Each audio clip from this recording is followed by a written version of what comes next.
দেখেন বন্ধুরা, পা ফুলে যাচ্ছে। এই যে এই জন্য গরম জলে পাটা ডুবিয়ে দিচ্ছি, কি একটু আরাম মিলবে। খুব অসুবিধা, এই যে পাটা সব ফুলে ফুলে হয়ে যাচ্ছে। কালকে আমরা বেরোবো দিল্লি মেরঠে হসপিটালে, ওকে ডাক্তারের কাছে নিয়ে যাবো। বলেছে লিভার ট্রান্সপ্লান্ট। এখন কি করব, মাথা খারাপ হয়ে যাচ্ছে, কি করব। বন্ধুরা আমাদের একটু সাপোর্ট করেন, লিভার ট্রান্সপ্লান্টেও তো অনেক টাকার দরকার।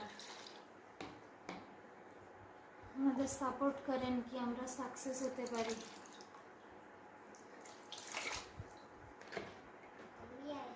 বেশি বেশি করে শেয়ার করবেন বন্ধুরা, আর ভগবানের কাছে প্রার্থনা করবেন যেন এ তাড়াতাড়ি ঠিক হয়ে যায়, ওকে ঠিক করে বাড়িতে আনতে পারি।